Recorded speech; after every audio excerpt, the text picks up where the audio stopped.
If you look at the house in Idaho, the house is evidence.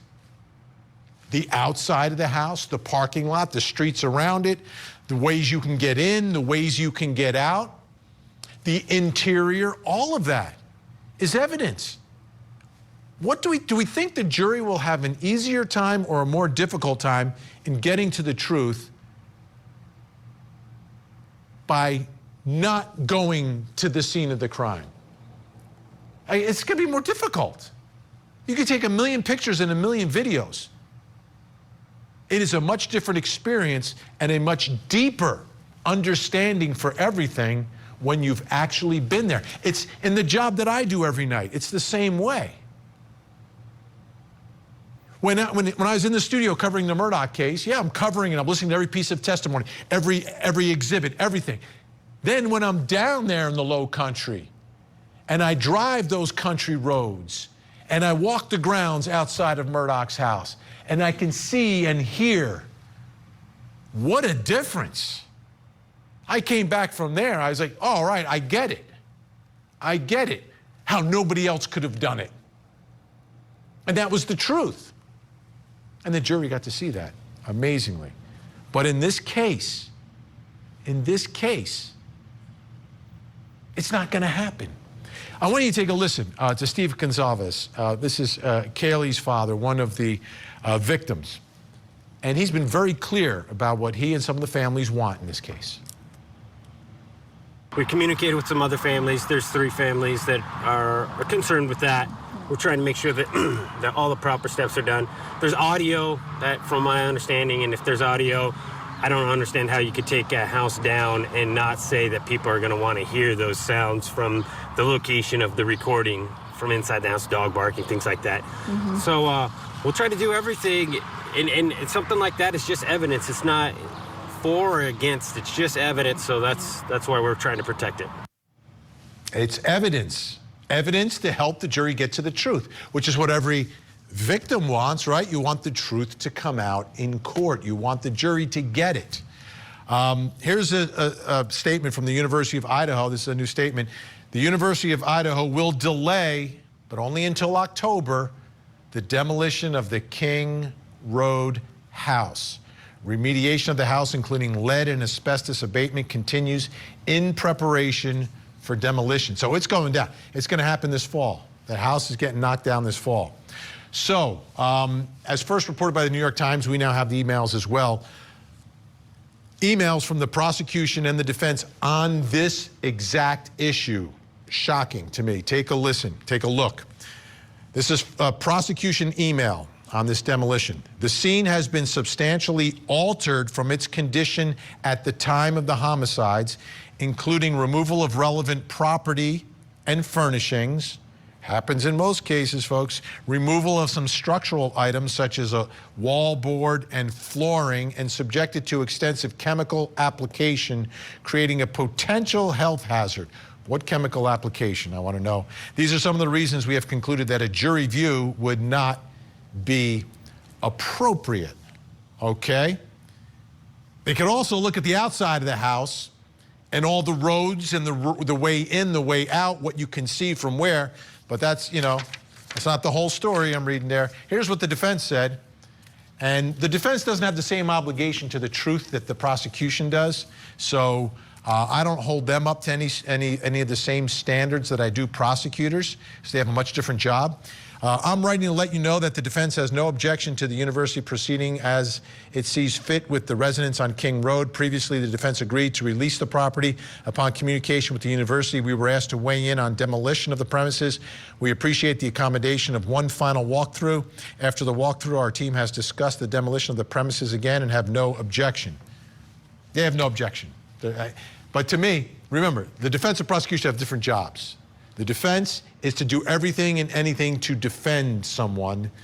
The prosecution's job is the truth, because the truth is justice. It's not to win. Whatever the truth is, it is. Your job is to bring that out in court.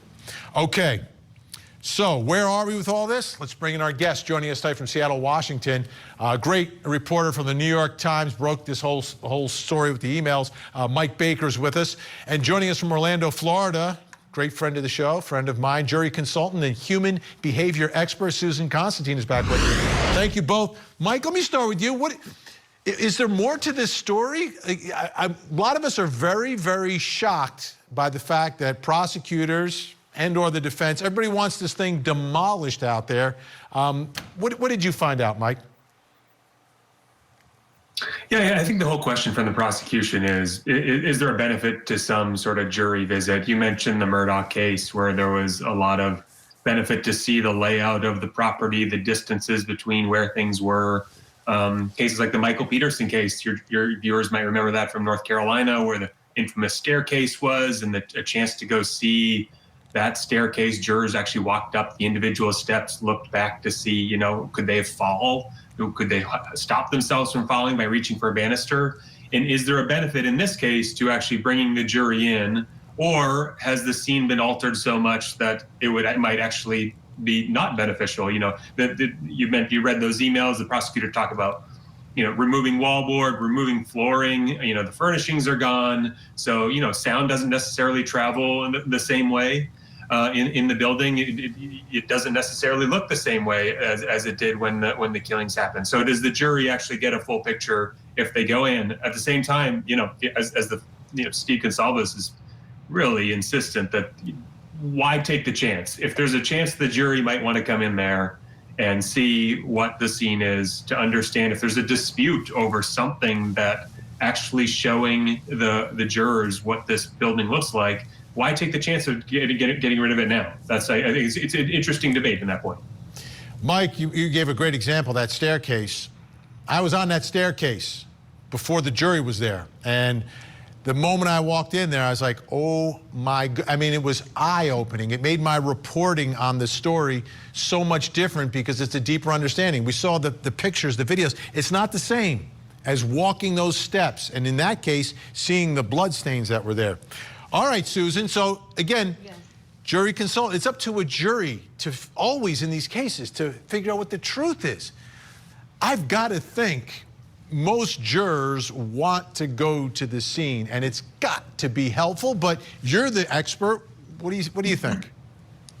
Well, I'm going to go back into my teaching that I train attorneys, and that is that in a 12-panel jury, 7 of them will be visual, 3 will be experience, and 1 they want to be able to see, and the other ones are going to be more auditory. So when you take that into consideration, that's telling me that most people want to see what they've been hearing. They also want to experience it. And proxemics, like we were talking about, going up the staircase, there's a huge difference between knowing what that distance is, but actually walking those stairs and feeling the environment. That's what brings it to life.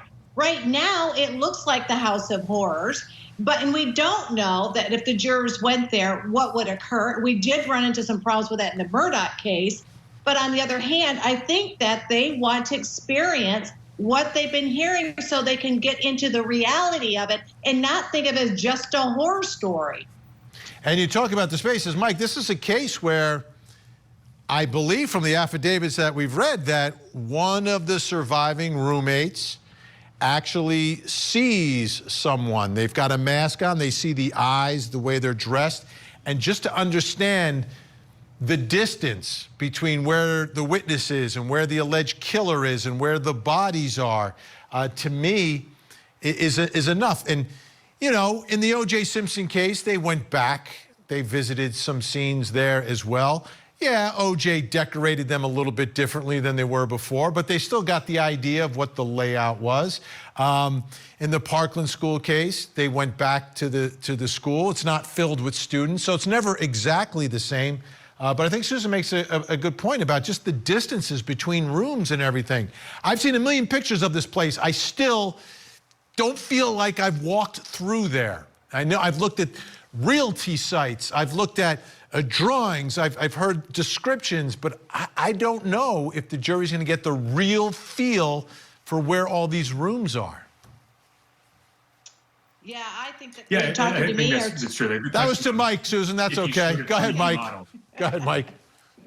Yeah, I was going to say that if you show 3D model, let the jurors look through a 3D model of this and walk through sort of virtually. Is that enough? To your point, it feels like, you know, being there in that place is just a different experience to understand where things are. I did want to add, though, you know, like the other dynamic that's at play here is what this campus is feeling, and what the people around it constantly seeing, you know, essentially tourists coming through to visit this property. And feeling that sort of a disgust of that level of interest in the property. And then I did speak with the family of Ethan Chapin, and they're battling this situation where yeah, they do feel like this is really rushed to go toward demolition. At the same time, they've got two children still at the university. One of them has a window from their room that looks out over this property. Both of them walk by it every day. And so for them, you know, that's obviously a big challenge in their process of not having this forced on their face all the time, and in the process of healing, and, you know, sort of like balancing those interests of you know, healing in the community and the university and the campuses and these people, versus you know, what's necessary here, especially when the prosecution is saying we don't anticipate using it. Yeah, and I get it, and that was my fear all along, that's the real driving force behind the demolition. It's about this very small community. This is the most horrific thing that's ever happened there. But I go back to talking about Parkland. That was horrific in that community. That building is much larger. All those parents, families, kids, everyone was driving past it for years. But that was a death penalty case. I believe this will be a death penalty case. Death penalty cases are litigated like no other case in our country. There is no case that is more thoroughly litigated than a death penalty case. And whether the defense right now says it's okay, I'll guarantee you if there's a conviction, that appeal, it'll be listed as one of the issues. They destroyed the scene of the crime. The jury never got to see it. Counsel was inept. They shouldn't have waived that right. All of that comes into play. That's why the short emotional game, from my perspective, as much as I feel for all those kids and all those families, just like in Parkland, I know the feeling's even worse when the jury comes back and utters those two words, not guilty, or the conviction gets overturned on appeal because of something like that. Susan, what do you think, and we've been there through so many of these cases, for me, it's almost like buying a house. You go house hunting these days. We go on the websites. And Mike made a great point about the 3D render. They all have these things. I'm still not buying that house until I walk in there and see it, because it can be so different. So different when you walk through it. Yeah, I mean, it's no different than if you're going on vacation, right? You're looking at online and you're looking at a vacation spot and you think, oh, this literally looks like a great place to go. You get there and you're going, wait a minute, this isn't exactly what it looked like when it was on, you know, on the internet. So I think it's really important. I agree with you, Vinnie. I don't really understand what the harm is. Keep it up until afterwards, because if this goes on to appeal and then the evidence is destroyed, we can't go back and reenact it again. It's gone. It's gone forever. Yeah, and again, you know, it's going to get litigated. You know, these death penalty cases get litigated forever, and you know, incompetent counsel waived our right to have the jury go there, and they would have seen the truth. And if you know, you're creating issues. I don't know. We'll see. We'll see. We just pray for the best. We want the jury to get to the truth. Mike Baker, great having you on. Great reporting. Keep it up. I'm sure our paths will cross again as we continue to cover this case. Susan Constantine, I know our paths will cross again. So great to see you tonight.